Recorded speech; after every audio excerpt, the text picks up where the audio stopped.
दुकान है, अंडे की दुकान है, अंडा फ्राई की है, वो तो सब चलाते हैं, वो लोग क्या करेंगे? ये तो गलत है, बिल्कुल गलत फैसला है उनका। और हम उम्मीद करते हैं कि इस तरह के जो डिसीजन अगर लिए जाएंगे तो इससे तो आप पहले ही बेरोजगारी ज्यादा है, गरीबी ज्यादा है, कीमतें आसमानों को छू रही हैं, और ऊपर से आप खाने पे टारगेट कर रहे हैं। बात करें तेलंगाना के बाकी के हिंदी हार्टलैंड स्टेट राजस्थान, मध्य प्रदेश और छत्तीसगढ़ की, जहाँ हैदराबाद शहर के जितने एरिया में कांग्रेस परफॉर्म नहीं कर पाती है, और उसी तरीके से इंदौर में भी उनका परफॉर्मेंस जीरो रहा, रायपुर में परफॉर्मेंस जीरो है। तो ये जो अर्बन एरिया में कांग्रेस का जो इस तरीके का परफॉर्मेंस है, यहाँ पर भी डीआरएस ने अच्छा परफॉर्म किया जेएचएफसी एरिया, इसको कैसे देखते हैं? कांग्रेस रूरल में भी परफॉर्म कर पाई तेलंगाना में, लेकिन अर्बन में बिल्कुल भी कोई सफलता हासिल नहीं है। तो अगर आप देखेंगे तो subject to correction vote percentage में 2% का फर्क है, 2%, राइट बालू साहब? 2% वोट डिफरेंस है। It's not a big difference, but yes, in terms of the seat, that gets bigger, but vote percentage wise only 2% difference is there. Yes, it is a fact that Congress could not win in Hyderabad Parliament, in Secunderabad, in Malkajgiri also. So yes, that is a fact, and that is also a strength of MIM and BRS also, that they could win from there. So to make it very different, urban, rural, I don't think so that is correct, because end of the day, I can also say that when you have won here, why didn't you win in Vikharawad and in Tandur or Pargi? Or why couldn't you win in Ibrahimpatnam? So every area has a different challenge. All depends on candidates, what was the mood over there.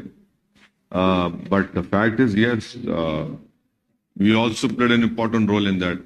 Our party did play an important role in that. 24 का election सामने है sir, अगर हम Hyderabad parliament की constituency की बात करें आगे, फिर से मेरा वही सवाल है, वोटिंग परसेंटेज क्या sitting MP, you and party president also, you see that challenge in front of you, how to increase and how to approach the people and convince them to vote, exercise their vote.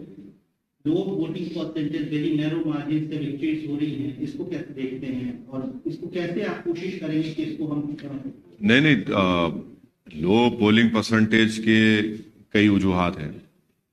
एक वजह यह है कि गैर जरूरी के हर बार sensitive के नाम पर पुलिस को, पैरामिलिट्री फोर्स को आप खड़ा कर देते हैं और बैरिकेड्स लगा देते हैं, रोड्स बंद कर देते हैं आप, और आप लोगों को निकल कर जाने की तकलीफ हो जाती है उस दिन। तो वो एक वजह है। दूसरा वजह यह है कि हमारी कोई कमजोरी होंगी, हमको उसको दूर करना चाहिए। तीसरा यह है कि आवाम में भी थोड़ा इंटरेस्ट कम हो रहा है, छुट्टी मनाते उस दिन कि बाहर चले आते। तो ये अहम 3 चीजें। और चौथी चीज ये है कि पोलिंग बूथ जो है, मेरे को एक बात समझ में नहीं आ रही कि गवर्नमेंट के स्कूल्स प्राइवेट बिल्डिंग में चल सकते हैं, तो पोलिंग बूथ प्राइवेट शादी खानों में क्यों नहीं आते भाई? कंप्लीटली मेरे को बिल्कुल ताज्जुब होता। इलेक्शन कमीशन ऑफ इंडिया को देखना चाहिए कि अगर पूरे इंडिया में गवर्नमेंट स्कूल प्राइवेट बिल्डिंग में चलते, तो आप एक दिन के लिए क्यों नहीं लेते किसी मैरिज हॉल को? आप एक जगह ले रहे आप, और एक जगह पे 1100 वोट है, माने 2 कमरों को आप, इससे कम कमरा है और आप 2 बूथ, तो कहां पोलिंग परसेंटेज बढ़ेगा? आपके पास कई मैरिज हॉल से आप लीजिए ना। ईसीआई को तो पैसा मिलता गवर्नमेंट ऑफ इंडिया से, बजट सैंक्शन होता, तो उनको चाहिए कि भाई जहां पे ऐसे मैरिज हॉल्स हैं या प्राइवेट हॉल्स हैं या बिल्डिंग्स हैं, आप एक दिन के लिए उनको लीजिए, एक दिन के लिए 4 दिन जो भी लीजिए, ताकि कम से कम लोग जाके वोट डाल सके। और आज भी हम देखें कि कई बुजुर्ग लोग नहीं डाल सके वोट, क्योंकि उनको सहूलत ही नहीं जाने की वहां पे। और फिर आप एक कंडीशन लगाते कि गाड़ी का दूर रोक देना, तो उससे भी वुमेन पोलिंग मुतासर होती। तो हमारे तरफ से जो भी कमजोरी है, हम उसका सेल्फ इंट्रोस्पेक्शन कर रहे, और हम लोग मेहनत करेंगे हमारे असेंबली कॉन्स्टिट्यूंसी में जहाँ पे हमारे को लो पोलिंग परसेंटेज हुआ। जाहिर है हमारे में कोई कमजोरी रही होगी, उसको हम बराबर दूर करेंगे, मुलाकात करेंगे अवाम से, अब तो बूथ वाइज डेटा आता है, तो हम देख रहे हैं, उस पर काम होगा और इंशाल्लाह मुझे यकीन है कि पार्लियामेंट इलेक्शन में पोलिंग परसेंटेज बढ़ेगा। 3 राज्यों में बीजेपी की हासिल की और ये भी कहा जाता है कि नरेंद्र मोदी इनविंसिबल है, करने जा रहे हैं। जिस प्रकार से उनके हौसले बुलंद हो गए और अभी ऑपोजिशन के पास चेहरा ही नहीं है, क्या आप इस समझते हैं सर कि ये राज्यों के बाद बीजेपी काफी स्ट्रॉन्ग पोजीशन में है, ऑपोजिशन के पास मोदी का जवाब नहीं है? लाइटर वेन में मैं भी इनविजिबल था वहां पे, अभी बीजेपी जीत गई। मैं तो था ही नहीं वहां पे, तब भी बीजेपी जीत गई। हम लोग राजस्थान में 10 सीट लड़े तो, और 4 सीट मध्य प्रदेश में लड़े, छत्तीसगढ़ में तो हम थे ही नहीं, तब भी बीजेपी जीत गई। अब नहीं मालूम अब किसको ब्लेम करेंगे ये लोग, अब किसको ब्लेम करेंगे नहीं मालूम, सोचना पड़ेगा इन लोगों को। मगर बीजेपी जीती वहां पर, यानी मध्य प्रदेश में जो मेजॉरिटी बीजेपी लेकर आई फॉर्मिडेबल है वो, मैंने बड़ी बड़ी मेजॉरिटी है वो। इतने सीट के 140 कुछ के ऊपर लेके है ना, 160। आप बताइए, आप छत्तीसगढ़ में सिटिंग सीएम आपका है और इतना वो लोग वो थे वहां पे, आप राजस्थान में। तो यस, ये जो 3 स्टेट के डिसीजंस आए हिंदी हार्टलैंड के, ये तो कांग्रेस पार्टी के लिए बहुत बड़ा, इनके लिए एक क्या बोलना चाहिए उसको, सही लफ्ज क्या होगा, कांग्रेस पार्टी के लिए तो एक बहुत बड़ा कहीं है उनके लिए नुकसानदेह साबित ना हो जाए 24 के लिए, क्योंकि 65 लोकसभा की सीट है उसमें, 65 लोकसभा की सीट है छत्तीसगढ़ में, मध्य प्रदेश राजस्थान 65 में से मेरे ख्याल से लास्ट टाइम एक कमलनाथ साहब के बेटे जीते थे। राजस्थान तो कंप्लीट वाइप आउट था और छत्तीसगढ़ में शायद 1 या 2 जीते थे। मैंने बीजेपी 63 सीट जीती थी वहां पे लास्ट टाइम। तो यकीनन उनको ये तो कांग्रेस पार्टी को बहुत बड़ा धक्का है ये। 3 स्टेट्स में आप एक तो पावर में थे आप, तो अब देखिए क्या होता है, कितने मोहब्बत की दुकान खुलती नहीं खुलती नहीं मालूम। सर, ये याकूबपुर और नामपल्ली में इतनी कम मेजॉरिटी आने की वजह क्या सर? नहीं, याकूतपुरे में शायद हमको देखना पड़ेगा क्या कमजोरी थी, हमसे क्या काम नहीं हुआ है वहां पर, और इंशाल्लाह हम उस पर वर्क करेंगे।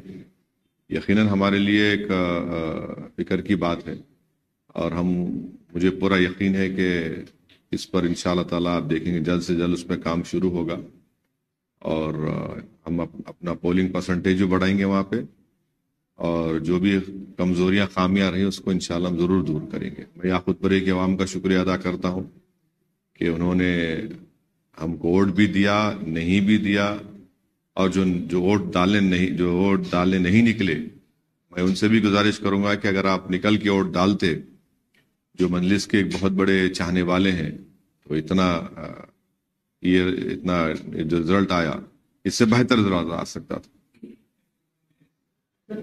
कांग्रेस का नंबर तो है लेकिन बहुत ज्यादा नंबर नहीं है। अगर किसी सूरत हाल में किसी भी पॉसिबिलिटी में, कहाँ की बात कर रहे हैं आप? तेलंगाना की बात कर रहे हैं, वो आपको अप्रोच करते हैं, वो आपका हेल्प मांगते हैं, तो क्या एमआईएम इसके लिए दरवाजे खुले रखेगी? क्यों मेरे पास क्यों आएंगे भाई?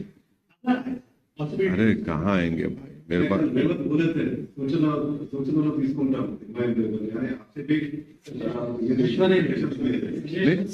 एज एन इफेक्टिव अपोजिशन तो एमआईएम पार्टीज के एमएलए अपना रोल निभाएंगे। हम भी चाहेंगे कि तेलंगाना में अमन रहे, प्रोग्रेस रहे, प्रॉस्पेरिटी रहे, यहाँ पर किसी किस्म की तकलीफ ना हो किसी को भी, सेक्शन ऑफ सोसाइटी को। ये तो हमारा हमेशा का ताउन रहा है, ताउन रहेगा। अब आपका स्पेसिफिक सवाल का जवाब मेरे पास नहीं है, क्या होगा नहीं मालूम मेरे को, मगर हम तो अपनी लड़ाई लड़ते आए। मैं शुरू से कह रहा हूं आपको कि हम लोग जीतेंगे, कुछ भी कर लो आप, नहीं होने वाला है यहाँ पर। ठीक है, पोलिंग परसेंटेज कम हुआ थोड़ा, आखिर राउंड्स तक गया याकूतपुरे में, मगर हम तो अपनी ताकत अल्हम्दुलिल्लाह अल्लाह करम में रिटेन कर सके उसको। दो दे आर कांग्रेस लीडर, दोनों कांग्रेस के लीडर, कौन लगता है आपको बेहतर सीएम कैंडिडेट हो सकता है आपकी नजर में, आपके एक्सपीरियंस के अंदाज में? दो लोगों का नाम चर्चा में है, रेवंत या भट्टी, ललित चेहरा या रेड्डी चेहरा? नहीं, मेरे को लगता है कि अकबरुद्दीन ओवैसी, अहमद वलाला, माजिद हुसैन, ये बहुत काबिल हैं ये लोग, आप क्यों अंडर एस्टिमेट कर रहे हैं? नहीं, अगर लॉटरी उठ रही तो फिर इनका नाम क्यों नहीं उठना चाहिए? नहीं नहीं, ये क्या बात है? नहीं, ये क्या, आज देखिए, ये उनकी पार्टी का फैसला है भाई, मैं क्या करूंगा उसमें? वो अब काबिलियत की बात आप कर रहे हैं, तो काबिल हमारे अकबर नहीं है क्या? बलाला नहीं है क्या? माजिद हुसैन नहीं है क्या? भाई 3 साल का मेयर, 2 मरतबा कॉरपोरेटर, जुल्फिकार मेयर थे। काबिलियत की बात करें तो आप, काबिलियत में हम पीछे नहीं है। इसीलिए मेरा सवाल, पहला सवाल मैं जाऊंगा सर, मेरा सवाल ये था कि अगर उन्होंने आपको अप्रोच किया तो क्या रूलिंग पार्टी के साथ for people's welfare you will work together? नहीं, अब अप्रोच करेंगे नहीं करेंगे, अब आपको कोई बोले हैं तो मेरे को नहीं मालूम, मुझे को तो नहीं बोले। माइनॉरिटी का चेहरा उनके पास अभी फिलहाल नहीं दिख रहा है, तो अगर आपको अप्रोच करते हैं तो क्या करने के लिए? आपको दिख रहा है माइनॉरिटी का चेहरा हूं मैं इंडिया का चेहरा हूं, मैं भारत हूं। आप गैर जरूरी मेरे खानों में बांट रहे हैं हम लोग, हमारे को आप मत बांटिए खानों में। Sir, yesterday Muslim representation it has become stronger in North India and Central India, and the Congress Party has become stronger, and India Alliance Congress Party has become stronger in the southern state. So, in the coming elections, will it be a North versus South battle in the parliament? No. Don't ever do that. This is what BJP wants. And it is wrong to say that Congress is strong in South. You see, there is only 2% vote difference in Telangana. And in Karnataka, we don't know what will be the result when parliament elections take place. Thirdly, in Tamil Nadu, it is the AIADMK and the DMK who are in power, not Congress party. In Kerala, it is the UDF and the LDF over there. So I don't think so that is the right comparison to make. And this North and South. Yes, BJP has won 3 elections in the Hindi heartland, and these are big victories for BJP. Defeating a Congress party in Chhattisgarh and retaining Madhya Pradesh state. And of course Rajasthan, they have every 5 years the government changes. It is a challenge for all of us come 2024, and it is a bigger challenge for the parties who are there in that IND alliance.